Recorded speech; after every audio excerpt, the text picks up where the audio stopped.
ने मुझे बहुत समय से परेशान कर रखा है। महाराज जी, जिंदगी में आगे बढ़ना एवं परिवार की तरफ अपनी जिम्मेदारियों को पूरा करना दोनों ही जरूरी है, पर अगर इनमें से किसी एक को चुनना पड़े तो हमें कैसे और क्या चुनना चाहिए जिससे दोष मुक्त व चिंता मुक्त रहें हम। नहीं, एक को चुनना पड़े बात बिल्कुल ठीक नहीं है। हम जैसे दो पैरों से ही यात्रा कर सकते हैं, दो नेत्र से ही हम स्वस्थता पूर्वक देख सकते हैं, ऐसे हम दोनों बात से अपना स्वार्थ और परमार्थ बना सकते हैं। अगर हम केवल परिवार में आसक्त होते हैं तो हमारी दुर्गति का कारण होता है, और अगर हम केवल परिवार त्याग करके भगवान की तरफ चलते हैं तो हमारा धर्म छूटता है। परम धर्म है भगवान का भजन, लेकिन ये धर्म है, आप किसी की पत्नी हैं, आप किसी के पति हैं, आप किसी के पिता हैं, आप किसी के पुत्र हैं, आपके विविध प्रकार के धर्म हैं, और इनका पालन करना भगवान की रुचि है। अर्जुन जी कह रहे हैं मैं सन्यास लेकर के भगवान से कह रहे हैं कि भिक्षा मांग करके भजन करूंगा, युद्ध नहीं करूंगा, पर श्री भगवान की रुचि है युद्ध कराना।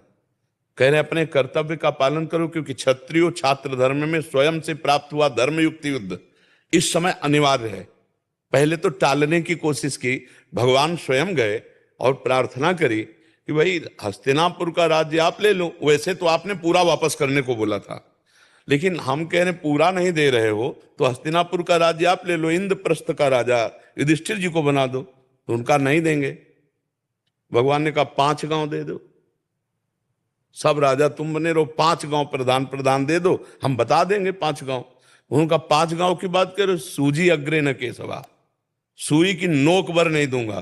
तो भगवान ने कहा भी जबरदस्ती छीन लेंगे हम, तभी तो युद्ध प्रारंभ हुआ। वो जो अगर दे देते तो युद्ध की जरूरत क्या। भगवान की भी प्रार्थना उन्होंने जब नहीं सुनी तो धर्मयुक्त युद्ध है, तो भगवान ने कहा धर्मयुक्त युद्ध करना श्रेष्ठ है, संन्यास लेना नहीं।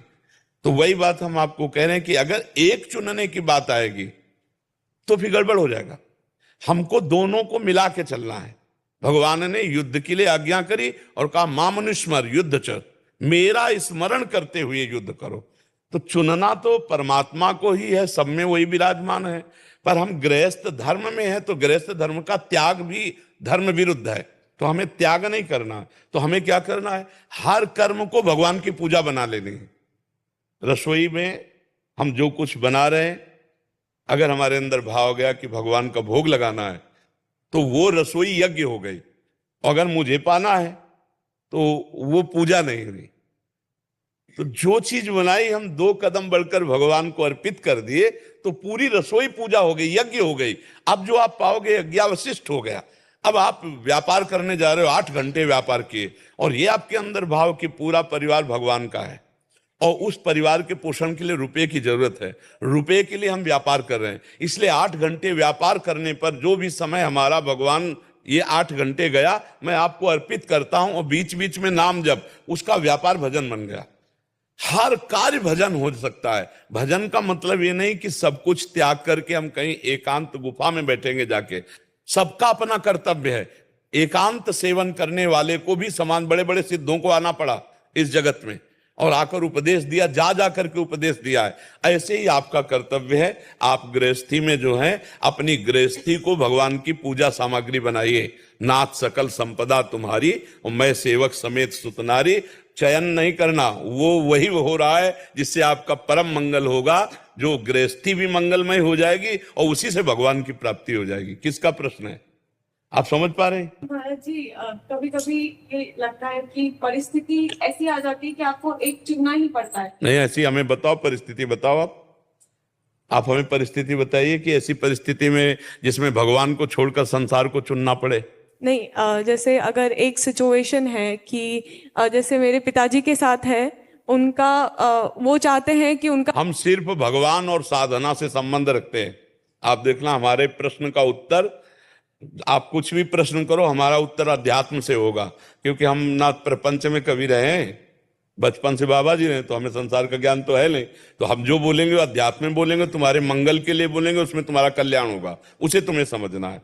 तुम अगर बेटी हो और तुम्हें माता पिता असमर्थ हैं और कोई बेटा नहीं है उनके सहयोग के लिए, तो तुम्हारा परम कर्तव्य बनता है माता पिता को भगवान मानकर उनकी सेवा करना। अब वो तुम्हें गाली दे तो भी तुम्हें बर्दाश्त करना है, वो तुम्हारी निंदा करें तो भी तुम्हें बर्दाश्त करना है, क्योंकि तुम उनके बच्चा हो। अब उनकी वृद्धावस्था है, वो तुम्हें कटुवचन बोले, लेकिन तुम्हें सेवा करना है। तो इसमें भगवान छूटे क्या? हम माता पिता को ही भगवान मानकर सेवा। हम क्या करें? गृहस्थी की सामग्री को भगवान की पूजा बना ले, तो हमें अलग से भगवान को चयन नहीं करना पड़ेगा। हमारी माँ में ही भगवान है, हमारे पिता में ही भगवान है, हमारी पत्नी में भगवान है, हमारे पति में भगवान है, हमारे पुत्र में भगवान है, और हम उन्हीं भगवान की सेवा के लिए व्यापार, नौकरी, किसानी करते। कोई समस्या नहीं है। समस्या केवल दिमाग की कमजोरी है। जो भी समस्या है वो दिमाग की कमजोरी। आप बोलो ना, क्या छोड़ना पड़ेगा आपको? जैसे अगर काम की वजह से बाहर जाना पड़ता है, तो अगर बैंगलोर या फिर अहमदाबाद ऐसी कोई भी जगह जाए, तो वहां से वो सब चीजें नहीं हो सकती जो हम लोग करना चाहते हैं अपने परिवार के साथ। तो हम अगर बराबर के लिए बंगलोर जा रहे हैं, तो हम वहाँ एक किराए का कमरा लेंगे और रहेंगे और अपने माता पिता को साथ रखेंगे। अगर महीने 15 दिन के लिए जा रहे हैं तो रुपए में दम है। हम ऐसी व्यवस्था करके जाएंगे माता पिता की, जिससे हमारे माता पिता को कष्ट ना हो। अगर हम विदेश जा रहे हैं और वहाँ आजीवन रहने के लिए, तो हमारे माता पिता भी साथ जाएंगे। ये तो सद्भावना रखनी पड़ेगी ना। अब ऐसा तो नहीं कि हम पैसा कमाने के लिए बंगलोर जा रहे हैं, बूढ़े माता पिता परेशान हो रहे हैं, तो फिर पैसा किसके लिए रहा? हमें विचार करना पड़ेगा। आप रहेंगी ना कहीं, तो वहाँ अपने माता पिता को भी रखेंगे। अपनी पोजीशन थोड़ी देखनी है। थोड़ा आजकल के बच्चे पोजीशन पे माता पिता की सेवा का तिरस्कार कर देते हैं, क्योंकि उनको लगता है बूढ़े खांसेंगे और हमारा नया जमाना है, तो हम यार मित्र दोस्तों के सामने क्या वर्णन कर पाएंगे कि बूढ़े माता पिता के। नहीं, ऐसा हुआ है। एक गांव के पढ़ा लिखा के लड़का को बड़ा ऑफिसर बनाया, और जब वो गए तो ऑफिसरों के बीच में बैठे थे, तो बोले हाँ बोलिए। उसके होश उड़ गए कि ना उठा, ना पैर छुआ, ना कुछ। तो उनके मित्रों का कौन है यार? वो एक कांच ऐसे मार के इनकी लगाए। अरे बोले हमारे गांव में घर का नौकर है। लौट आया, जब घर आया तो पैर छूने लगे। बोले नहीं नहीं, उस समय क्या हुआ था, अपने अफसरों के बीच में नौकर थे, कदापि घर में कदम में मत रखना, आज के बाद हमारे लिए तुम हो ही नहीं। चलिए तो हमारा पूरा जीवन लग गया नौकर बन करके, तुम्हें पढ़ा लिखा के, और तुमने साबित कर दिया सबके बीच में कि नौकर हम हैं। पिता कह करके उठकर प्रणाम करने में तुम्हें शर्म लगी। तो आजकल कुछ ऐसी नई सोसाइटी है, नए बच्चे हैं, उनको लगता है बूढ़े बाड़ों को कहाँ खांसते हुए हम लिए घूम लेंगे। तो हमें लगता है अगर ऐसी सोच हमारी ना हो, तो जहां हम जिएंगे वहीं हमारे माता पिता जिएंगे, क्या फर्क पड़ता है? महाराज जी, अगर जहाँ वो रहे हैं माता पिता, उन्होंने भी बनाया है अपना सब कुछ, तो वो उस आशियाने को नहीं तोड़ना चाहते और वहां से नहीं निकलना चाहते। जी। तो तो उनकी व्यवस्था, अगर वो चलने फिरने लायक है तो उनकी अर्थ से व्यवस्था कर दी जाए और कमाइए। और जब चलने फिरने लायक ना हो तो अर्थ की प्रधानता न रख करके माता पिता की सेवा की प्रधानता रखे। हम बंगलोर न जाकर जहां माता पिता वहीं देखते हैं। जरूरी है कि अमेरिका में पैसा मिलेगा, जरूरी है बंगलोर में ही मिलेगा? अरे कम मिलेगा, लेकिन हमारे माता पिता की सेवा बनेगी तो आसपास नौकरी देख लेते हैं। पढ़ा लिखा आदमी हो, आजकल तो घर बैठे कंप्यूटर से पैसा कमाए जा रहे हैं, बंगलोर जाने की ज्यादा जरूरत नहीं है। किसी किसी नौकरी में किसी किसी को वो व्यवस्था मिल जाती है, हर नौकरी में नहीं होती। पर बच्चा, भगवान का आश्रय लेकर माता पिता की सेवा की बात रखोगे तो भगवान व्यवस्था ऐसी कर देंगे कि आपके माता पिता की भी सेवा होगी और आपको भी परेशानी नहीं होगी, क्योंकि भगवान सर्व सामर्थ्यशाली। मुझे ऐसा लगता है बच्चा, अगर आप अपने माता पिता पर प्यार करोगी तो भगवान आपका सहयोग करेंगे। आप देख लेना, आप देख लेना। आप निगेटिव से मत लीजिए, पॉजिटिव लीजिए, भगवान आपका सहयोग करेंगे। हम कह रहे हैं तो इस बात को देखना, आप इस बात को जीवन में देखना। भगवान का भरोसा करो कि मुझे माता पिता की सेवा का सौभाग्य ऐसा जो मिला है ये चूकने ना पावे, तो व्यवस्था भगवान कर देंगे। बहुत सर्व सामर्थ्यशाली भगवान है। माता पिता को श्रवण कुमार ने कांधे पे बैठा के तीर्थ यात्रा कराई, तो हम कह रहे ना करो तो भैया चारपाई पे बैठ के उनके चाय भोजन की व्यवस्था करते रहो। लघुशंका उन्हीं के कपड़ों में की है, चाहे जितने बुद्धिमान बनते हो। जब बच्चा थे तो लघुशंका उन्हीं के, अब वो वृद्ध हो गए हैं, अब हम उन पर घृणा करें कि बैठे बैठे हक देते हैं, लघुशंका कर दे। अब हमारा नंबर है, अब हमारा नंबर है कि हम बैल की तरह मेहनत करके कमाएं और अपने माता पिता को नए कपड़े पहनाएं, अच्छा भोजन पहनाएं, उनकी सेवा करें। ऐसे सेवा को अलग से कहीं मंदिर जाने की जरूरत नहीं, भगवान की प्राप्ति इसी से हो जाएगी। हमारी बात समझ लो, अलग से मंदिर जाओ या ना जाओ, अपने बड़े बूढ़े माता पिता की सेवा कर लो, भगवान की प्राप्ति हो जाए। कह दे प्रमाण भाई कि आप कह रहे हो तो प्रमाण। तो प्रमाण आज भी महाराष्ट्र में जो भगवान विट्ठल खड़े हैं ना, वो माता पिता की सेवा से आकर के दर्शन देने के लिए आए थे। वो विट्ठल भगवान को भी ईंट फेंक दी कि आप खड़े हो जाओ, पहले सेवा हम कर ले तब आपके दर्शन करेंगे। वैसे शुद्ध नाम भगवान का इट्ठल है, पर प्यार से विट्ठल कहते हैं। ईंट पे खड़े हैं ऐसे भी आज, माता पिता की सेवा के प्रभाव से। तो इसलिए बहुत सुंदर बच्चा, आप अपने माता पिता की सेवा का भावना पुष्ट करो, भगवान उसको पूरी करते हैं। अश्विनी जी। राधे राधे गुरु जी। हिमाचल से गुरुदेव राधा वल्लभ श्री हरिवंश। गुरुजी, मैंने गुरु मंत्र दीक्षा ले ली है, परंतु जिस प्रकार से मुझे मंत्र दीक्षा मिली है मुझे उसमें संशय है। जो हमारे गुरुदेव हैं, मेरी दीक्षा लेने पर के पूर्व उनका शरीर छूट चुका था, और जो मुझे मंत्र मिला है वो किसी अन्य के मुख द्वारा उनके शरीर में आई हमारे गुरुदेव की पौन या हवा के द्वारा मिला। पता नहीं महाराज जी क्या लिख रहे हैं कि उनके शरीर में कुछ आवेश आया किस दूसरे के, क्या उनको हवा आती है जैसे ना? हवा तो हमें भी नहीं, हवा को आती है कि वो बोलते हैं कि मेरे में शुभ रूप आता है उनका, उनके थ्रू मिला है। आत्मा का कहते हैं, आत्मा इससे आती है उनकी। भूत प्रेत आत्मा ऐसे नहीं, भूत प्रेत नहीं, गुरु जी की आत्मा। गुरु जी की आत्मा उनमें आती है, जो आगे गद्दी पे बैठते हुए महाराज जी ने। तो फिर उसमें संशय क्या है? इनको डाउट है कि मैं अभी गुरु किनको मानूं, जिनकी आ रही है उनका या जिन्होंने दिया है उनका। अब यही तो समस्या है बहुत संशय में करे, मतलब अभी दोस्त दर्शन। बहुत ही प्रपंच है, भगवान की लीला बहुत ही विचित्र है। तुम्हें जो नाम मिला उसमें तो संशय नहीं है? नहीं, नाम नहीं, संशय नहीं, उसमें संशय नहीं है। नहीं है ना? उस नाम को जपो और ऐसी भावना करो कि भगवान ही सबके गुरु हैं, भगवान ही सब रूपों में विराजमान है। तो आत्मा और उसके ऊपर हवा और सबका कोई दबाव नहीं पड़ेगा। सब में गुरुर ब्रह्मा गुरुर विष्णु गुरुर्देव महेश्वरः गुरु साक्षात पर ब्रह्म तस्मै श्री गुरु। जो गुरु है ना, वो कोई व्यक्ति नहीं होते। जो व्यक्ति है ना, वो कभी गुरु नहीं होता। गुरु भगवान होते हैं। हम सब भगवान के ऑफिस हैं, भगवान की ऑफिस है। हम सब भगवान के पोस्टमैन हैं। वास्तविक गुरु भगवान ही है। भगवान के नाम, भगवान की महिमा, भगवान की बात आपको बता दी और आपकी बात भगवान तक पहुंचा दी। गुरु भगवान है। ये शरीर कभी गुरु नहीं होते। आज ये है, कल मर जाएगा। बोले गुरु मर गए तो गुरु विनाशी होते हैं क्या? गुरु तो अविनाशी होते हैं। अखंड मंडल आकारम व्याप्तम मेन चराचरम तत्पदम दर्शितम मेन तस्मै श्री गुरुवे नमः। मैं ऐसे गुरु भगवान को नमस्कार करता हूं जो चराचर में विराजमान है। चराचर में विराज, उन्हीं के ऊपर थोड़ी आते, चराचर में विराजमान।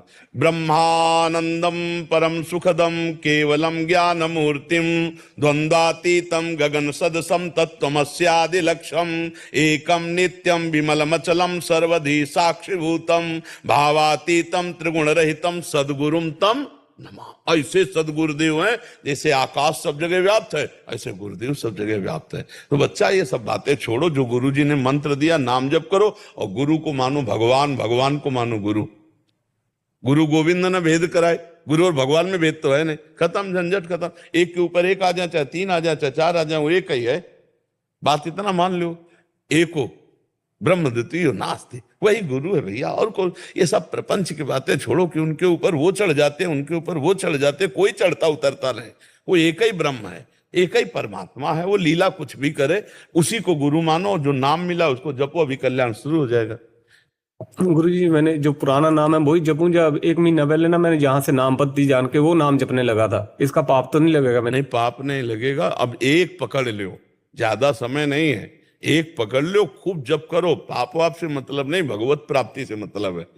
सब समझ में आ रही? पाप का तो कोई सवाल ही नहीं। पाप कर्म तो धर्म विरुद्ध आचरण को कहते हैं। ठीक है। अवतार सिंह पाटरा जी। हाँ जी, राधे राधे। महाराज जी, आपके चरणों में कोटि कोटि प्रणाम। महाराज जी, आप जिस रेलगाड़ी के इंजन हो, निश्चय ही उसमें वो सब जन सवार हो चुके हैं जो आपसे नामदान दीक्षा ले चुके हैं। उनका तो कल्याण हो ही गया। महाराज जी, क्या आपके वो जन जिनको आपने अपने दोस्त के रूप में स्वयं स्वीकार किया है, क्या उनको भी इसी जन्म में कल्याण हो जाएगा? क्या उनकी भी सीट रेल? देखो, हमारी स्वीकृति से आपका कल्याण नहीं होगा, आपकी स्वीकृति से कल्याण होगा। हमारी जो चले ना, तो हम तो, आप हमारे हृदय को या किसी भी संत हृदय को तौल नहीं सकते। जब आनंद की उफान आती है तो ऐसे लगता है सबका कल्याण हो, जो सब इस आनंद को प्राप्त करें। जैसे आपको कोई अच्छी वस्तु लगेगी तो आपके जो प्रियजन होंगे तो आपको लगेगा ना उनको भी चखाएं। तो हमारा पूरा विश्व प्रिय जन है, पूरा विश्व। संतों का जो आत्मा होता है ना, विश्वात्मा होते हैं संत, क्योंकि भगवान विश्वात्मा है। तो भगवान में अभेद स्थिति होती तो विश्वात्मा होते हैं। हमारी तो स्वीकृति है कि सबका कल्याण हो जाए, लेकिन आपकी स्वीकृति हो जाए तो आपका कल्याण हो जाए। हम तो सबको अपना मित्र मानते हैं, हमारा शत्रु तो कोई है ही नहीं। सब हमारे प्रिय हैं, सब हमारे मित्र हैं, सब हमारे प्रीतम हैं। पर आप मानो ना तो आपका कल्याण हो जाए। हमारे मानने से, आपके मानने से होगा, स्वीकृति आपकी होगी। द्रोणाचार्य जी ने मना कर दिया एकलव्य को, लेकिन उसने मान लिया, गुरु मान लिया, और एकांत में जाकर के पार्थिव श्री विग्रह तैयार किया मिट्टी का, और रोज प्रणाम करता, प्रत्यंचा चढ़ाता, और ऐसा धनुर्धर बना कि सर्वश्रेष्ठ आशीर्वाद अर्जुन को मिला था। वो भी आश्चर्यचकित हो गए ऐसी हस्तलाघव देख करके। कुत्ता भूखा, भूखने मात्र में बाण से उसका मुंह भर दिया, कहीं भी घाव नहीं और कहीं भी रक्त स्राव नहीं। तब उन्होंने कहा, धन्य है तुम्हारे गुरु को जो ऐसी शिक्षा दी। कौन है गुरुदेव? तो उनका गुरुदेव हमारे द्रोणाचार्य हैं। तो उन्होंने तो मुझे सर्वश्रेष्ठ धनुर्धर कहा था, और मैं स्वयं निश्चित करता हूं कि मैं तुम्हारे हस्तलाघव के बराबर नहीं हूं। तब वो वचन सिद्ध करने के लिए कि सर्वश्रेष्ठ धनुर्धर अर्जुन ही रहे, एकलव्य का अंगूठा मांग लिया और दे दिया, क्योंकि सारा खेल अंगूठे से होता है धन। लेकिन धन्य है उसकी स्वीकृति, क्योंकि धनुर्विद्या बिना प्रगट में सिखाए कैसे सीख सकता है। लेकिन स्वीकृति इतनी जोर की कि गुरु तत्व है, वो उसके हृदय में जागृत होकर एकलव्य के, और संपूर्ण धनुर्विद्या का ज्ञान उनको प्राप्त हो गया। तो स्वीकृति एकलव्य की, ना कि द्रोणाचार्य की। समझ में आए ना? तो स्वीकृति शिष्य की, ना कि गुरु की। अगर संत कहते हैं आप सब मेरे प्राण हो, और आप स्वीकार नहीं करते हो कि संत मेरे प्राण हैं, तो बात नहीं बनेगी। हम आपको बोल रहे हैं, आपने स्वीकार किया, वचनम करशे तो में, जो आप बोलोगे वही करेंगे। हो गया, खेल हो गया, बात बन गई, माया चक्र से निवृत्ति हो गई। मात संगस तो दुर्लभ हो, लेकिन अगम्यो, अगम्य शब्द लिख दिया गया बीच में, और आगे लिखा गया अमोघस्य। महापुरुषों का संग मिलना बड़ा दुर्लभ होता है, लेकिन मिल भी जाए तो निर्वाह करना कठिन होता है, क्योंकि उनकी आज्ञा का पालन करना कठिन है। और अगर आज्ञा पालन कर ले गए तो अमोघस्य, निश्चित भगवत प्राप्ति हो जाएगी। तो जो ये संतों का करुणामय स्वभाव होता है, अपने हृदय की गुह्य बात को जो वर्षों में प्राप्त किया है वो सेकंड में दे देते हैं। तो लोग उसकी कीमत ना समझने के कारण उसको गहराई से नहीं पकड़ते हैं, और गहराई से ना पकड़ने के कारण उसका मनन चिंतन ना होकर के आचरण में नहीं उतरा तो वो व्यर्थ चला जाता है। वो बस बहुत ये हुआ, यहाँ से सुन करके आपने दूसरे को सुना दिया, वो लेकिन लाभ नहीं मिल पाएगा। और जब अगर कीमती बात समझ में आ जाए कि वो हो, ये बात तो इन्होंने 10 वर्ष साधन करने के बाद प्राप्त किया है, और मुझे 1 सेकंड में दे रहे हैं, तब बात समझ में आवे। यदि महत्व बुद्धि हो जाए तो तात स्वर्ग अपवर्ग सुख, धरी तुलाय कंग, तूलन ताय सकल मिली, जो सुख लव सत्संग। लव मात्र के, क्षण मात्र के समय के सत्संग से ना तो मोक्ष को बराबर समझा गया है, ना स्वर्ग को, ना मृत्यु लोक के भोग को। क्यों? क्योंकि उन्होंने वर्षों में जो अनुभव किया वो सेकंड में बता दिया। पर आजकल दिमाग में हमारे महत्व वस्तु का तब आता है, भले वो नकली वस्तु हो और दाम अच्छा दे के आए हो ना, तो आप बहुत प्यार से रखेंगे। पकड़ में ना आने के कारण वो लाभ नहीं मिल पाएगी। संसार महत्व तब देता है जब उसका कुछ खर्चा होता है, या कोई साधक बहुत भटका हुआ है और उसको जब ये बात मिलेगी तो अमृत की तरह पकड़ लेगा कि अरे मेरे जीवन का अमृत। तो संत के वाक्य यदि पकड़ ले तो संतों का पूरा पावर वाक्य में होता है, उनकी वाणी में होता है। संत वाणी वही हमारा निस्तार करती है। अब उसको पकड़ ले तो बात बदल जाए। हम तो सबको दोस्त मानते हैं, मित्र मानते हैं, हमको मित्र मान लो तो बात बन जाए। मित्र का मतलब कुपंथ निवारी सुपंथ चलावा। मित्र का लक्षण क्या है? जो कुपंथ से हटा के सुपंथ में चला दे। आजकल मित्र उसे बनाया जाता है जो सुपथ से हटाकर कुपंथ में चला दे, शराब पिला दे, बेविचार करवा दे, गंदे नशा सिखा दे। लेकिन दोस्त वास्तविक वही है जो अधर्माचरणों से हटाकर भगवान की सत मार्ग में लगा दे। ऐसे दोस्त तो संत ही जन होते हैं। जी। प्रशांत भारद्वाज जी हरियाणा से। राधा वल्लभ श्री राधा वल्लभ श्री हरिवंश, महाराज जी, आप जिस स्थिति में निरंतर स्थित रहते हैं उसका कृपा करके कुछ परिचय दें, और मेरे जैसे अधम उस स्थिति को, प्रेम को कैसे। हम केवल इतना जानते हैं कि अगर जिह्वा से नाम चलाते रहो तो कोई भी स्थिति ऐसी नहीं जो ना आ जाए। और रही स्थिति की बात की हम अपनी बतावें आपको, तो हम आपको एक गुलाब जामुन पवाते हैं, आप बताओ कैसा है, तो आप कहोगे मीठा है। फिर पूछेंगे कैसा है, तो आप कहोगे बहुत मीठा है। फिर पूछेंगे कैसा है, तो आप कहोगे खा के देख लो। आगे उत्तर है आपके पास। जब एक प्राकृतिक वस्तु का आप उत्तर नहीं दे सकते हैं सही माने में, उसके लिए आपको अनुभव करना पड़ेगा। ऐसे ही संतों की स्थिति अनिर्वचनीय होती है। उसको कैसे बताया जा सके जो शब्द में ही नहीं आ सकता, जो शब्दातीत है, उसको कैसे बताया जा सके। हाँ, उसका साधन बताया जा सकता है। आप नाम जप करो, शास्त्रों का स्वाध्याय करो, ठाकुर सेवा, समाज सेवा करो, और अपने आचरणों को पवित्र रखो, तो स्थिति आगे बढ़ना शुरू हो जाएगी। हमारी क्या स्थिति है सही पूछो तो हमको भी पता नहीं, हमारे गुरुदेव जाने। हेले, हमारी क्या स्थिति है हमारे गुरुदेव जाने या इष्ट देव जाने। भाई इतना जरूर है कि उनके भरोसे पे है। जैसे आप कहे ना आपकी गाड़ी पे है, ऐसे हम गुरुदेव की गाड़ी पे है, भरोसे पे है। अब और तो कुछ है ले डिब्बे में क्या दम है, डिब्बे का कनेक्शन इंजन से है, बस इतने ही दम है। डिब्बे में कोई इंजन थोड़ी लगा हुआ है, पर इंजन से ज्यादा ढोता है डिब्बा। नहीं, इंजन में 2 ही 4 लोग होते हैं और डिब्बे में 70 80 100 तो होती होगी।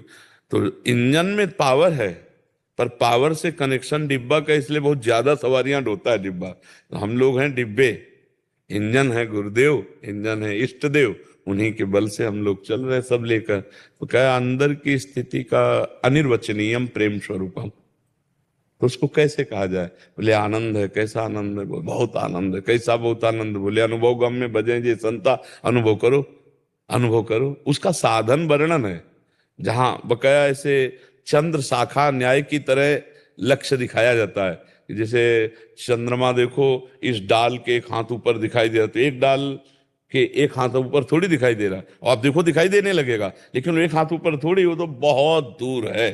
तो ऐसे ही संतों की जो स्थिति होती है वो अनिर्वचनीय स्थिति होती है, भगवत स्वरूप स्थिति होती। तस्मित तज्जने भेदाभावात, भगवान और भगवान के जनों की स्थिति में अभेद स्थिति होती है, भगवत स्वरूप होती है। अब उसको वचन में कैसे कहे? कहे तो मिथ्या होती है, कहे तो मिथ्या होती है। वो मिल गए तो अनंत हैं, झूठा हो जाएगा। वो नहीं मिले तो हम जी कैसे रहे हैं, झूठा हो जाएगा। इसलिए एक ही बात होती है, मौन। इसका स्थिति का उत्तर नहीं हो सकता। जब मैं था तब हरि नहीं, अब हरि हैं, मैं ना ही। समझ जाओ तो समझ जाओ। लाली मेरे लाल की, जित देखूं तित लाल, और लाली देखन मैं चली, मैं भी हो गई लाल। अब उसमें देख लो, उसमें पकड़ लो कि ये क्या बोल रहे हैं। ले बोले आपकी स्थिति क्या है? बोले जब मैं था तब हरि नहीं, अब हरि हैं, मैं ना है। लाली देखन मैं चली, जित देखो तित लाल। वो लाली ऐसी लौट करके अपने ऊपर आई कि मैं भी हो गई लाल।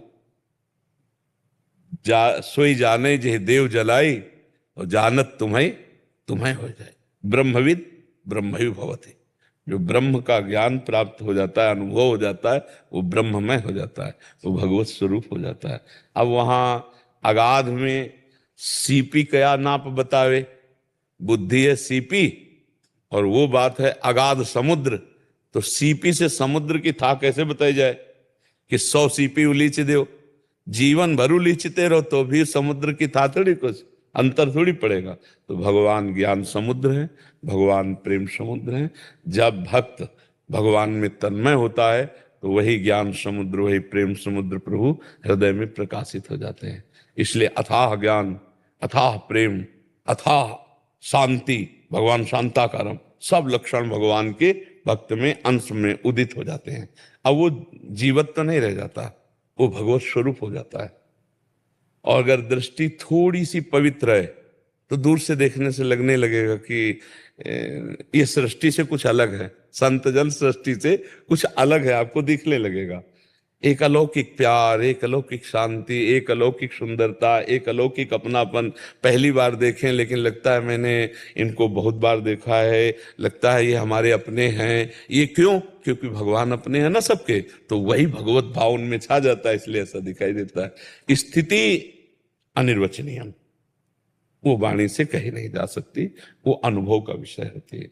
क्योंकि वाणी प्रकृति की है, ये प्राकृतिक वस्तु का तो वर्णन कर सकती है, लेकिन अप्राकृतिक चिदानंद का इसकी सामर्थ्य नहीं कि उसका वर्णन कर सके। जैसे आनंद प्राकृतिक वस्तु का भी है, तो वो थोड़ा केवल संकेत मात्र है। इसके बाद अनुभव शब्द आएगा कि आपको अनुभव करना पड़ेगा कि कैसा मीठा है, कैसा खट्टा है, कैसा है, उसके लिए अनुभव शब्द आएगा। जब प्रकृति की किसी वस्तु का सही आनंद मतलब अनुभव में ही आ सकता है, केवल वाणी से नहीं कहा जा सकता, तो फिर परमात्मा का कैसे हो सकता है? जो वचन से अगोचर है, जो अतीत है, उसका कैसे वर्णन हो सकता है? समझ पा रहे बच्चा? महाराज जी एक बात और, जब भी ग्रहण वालों की बात आती है या ग्रहण की या फिर ग्रह वालों की बात होती है कोई भी, तो साथ ही मतलब वो पंक्तियां घूमती हैं अंदर। ये कह रहे हैं ग्रहण लगते हैं तो ग्रह आदि की बात आती है, तो साथ में इनकी कुछ मन क्रम वचन शुद्ध सकल मत हम श्री हित हरिवंश उपासी, ये वाली पंक्तियां घूमती है कि हम वो एक दृढ़ता रहते कि हम, तो परेशानी क्या है बच्चा? कि अभी बात वो वाली माने, वो भी सत्य लगता है और ये भी नहीं, दो सत्य नहीं होते हैं। दो सत्य, दो चंद्रमा जब आंख ठीक नहीं होती तब दिखाई देते हैं। चंद्रमा तो एक है, सत्य तो एक है। जब दो सत्य चंद्रमा दिखाई दे तो ऑपरेशन की जरूरत होती है, नहीं होती कि आंख में मोतिया बिंद हो गया है, नहीं हो गया है। तो बोले चंद्रमा का अंगुली का है, बोले दो सत्य नहीं, सत्य तो एक अंगुली है, तुम्हें दो दिखाई, तुम्हारे नेत्र खराब हो रहे हैं। जब हम मन क्रम वचन त्रिशुद्ध सकलमत, तो हमें उधर देखना ही नहीं ना। हमें जब बिहारी जी की तरफ जाना तो छठी करा के हमें किलोमीटर नहीं गिनने हैं, और अगर गिन रहे हो तो पागल ही हो। यात्रा बिहारी जी की है और किलोमीटर गिन रहे हो, छठी करा वाले, आगरा वाले, दिल्ली वाले, तो बेकार ही समय तो नष्ट कर रहे हो। जाना बिहारी जी की तरफ, तो इधर का परिचय प्राप्त करो, और इधर लेट के भी चलोगे तो पहुंच जाओगे, और इधर जिंदगी भर दौड़ते रहो तो बिहारी जी नहीं पहुंचो, क्योंकि दिशा गलत है। आप समझ रहे हो बच्चा? जब हमारा मार्ग प्रिया प्रीतम का है, त्रिशुद्ध सकल मत हम श्री हित हरिवंश उपासी, हमें किसी की मानना ही नहीं, किसी की तरफ देखना ही नहीं। कोई कुछ कर रहा है, कोई कुछ कर रहा है, कोई कुछ कर रहा है, भगवान का माया खेल है। हमको क्या करना है? बस हमको ये देखना है, हमें किसी की नहीं सुननी, अपने आचार्य अपनी वाणी के अनुसार चलना है, तो हम लक्ष्य में पहुंच जाएंगे। ठीक है जी। ऋषभ दास जी, माँ बनखंडी देवी शक्तिपीठ जालौन से। राधे राधे महाराज जी। महाराज जी, जाप 3 प्रकार के आप सभी संत जनों व गुरुजनों द्वारा बताए गए हैं, उनमें से जो जाप श्रेष्ठ बताया गया है, उनमें जीव की क्या स्थिति रहती है, वो जाप कैसे करना चाहिए? अगर आप पहले को वाचिक जाप है उसकी निरंतरता में लाए तो उपांशु में आएगा। उपांशु में जिह्वा का अग्रभाग तालू के ऊपर के दांत के जबड़े पे होती है, जिह्वा का अग्रभाग वैसे ऐसे होता है। फिर ये स्थिति शांत हो जाती है, स्थिति यही रहती है। अब वो सामने मंत्र होता है और उसी का अंदर से सुनना होता है, उसी का देखना होता है, लेकिन कोई हलचल नहीं होती। जैसे अभी आप देख रहे हैं, ये मानसिक स्थिति का जब है, कोई हलचल नहीं किसी भी तरह की, पर ये क्रम से होता है। पहले वाचिक जप के द्वारा यद जिह्वागे वर्तते नाम तुभ्यम, इस कोटि का नाम जप होना चाहिए कि हमारी वृत्ति नामाकार होने लगे। फिर उपांशु में आखिरी बात तो ये होती है कि स्वाभाविक चलता है। फिर मानसिक जप मैं कर रहा हूं, ये भी बात खत्म हो जाती है। वैखरी, मध्यमा, पश्यंती और परा, 4 वाणियां हैं। 3 प्रकार का जप तो करने में है, और जो चौथा जप है परावाणी का, वो होने में होता है। वो स्वयं होता है, रोम रोम रग रग भगवदानंद से प्रफुल्लित नाम चल रहा है। तो अभ्यास योग युक्तेन चेतसा नान्यगामिना, हम अब ऐसा अभ्यास करें कि हमारा चित्त ना जाए। और जिह्वा का अग्रभाग तालु और दांत के जड़ के समीप, यहाँ अग्रभाग यहाँ मोड़ करके और दबा लिया। ना दांत में दांत जुड़ा है, थोड़ा अंतर आया है, जिह्वा का अग्रभाग ऊपर है। और जब जिह्वा का अग्रभाग नीचे दांत के जबड़े में होगा तो विषय चिंतन होगा स्वाभाविक। जब गाढ़ विषय चिंतन हो रहा होगा तब पकड़ना आप, जिह्वा आपकी नीचे तालु के, ये जो नीचे है ना, नीचे के दांत, इसके पास होगी। और आप जिह्वा को खींचिए और ऊपर ऐसे, आपको बोलने की इच्छा नहीं होगी। जहां बोलने की कोई बात आएगी तो आपको बहुत अहितकारी लगेगा कि अब उसको हटाएं, बोलें, हमारा मंत्र छूट जाएगा। तो साधक एकांत की तरफ भागता है। अगर इसमें रुचि जागृत हो गई तो बेड़ा पार हो गया, मतलब बाजी मार ली। क्योंकि ये मानसिक मन का ही सारा खेल है। मन ही बंधन और मोक्ष का कारण है। अगर मन विषयाकार विषय चिंतन में तो वही बंधन का कारण, और वही प्रभु में लगा हुआ तो वही मोक्ष का कारण है। मन ही बंधन और मोक्ष का कारण है। तो मन से जब जप होने लगता है तो बहुत बड़ा काम हो गया हमारा। फिर उठते बैठते चलते फिरते छाया रहता है। क्योंकि एक बार स्वाद मिल जाए ना, ये मन तो इतना स्वादु है कि ये तो जहरीली वस्तुएं भी खाने में, अब जैसे उसको स्वाद तम्बाकू का मिल जाए तो छोड़ना बड़ा कठिन उसको हो जाएगा। मतलब ये कोई स्वाद है, लेकिन इतनी निकृष्ट चीजों का भी अगर वो स्वाद ले ले इंद्रियों से मन, तो उसमें आसक्त हो जाता है। तो भगवदानंद में क्यों नहीं आसक्त हो जाएगा?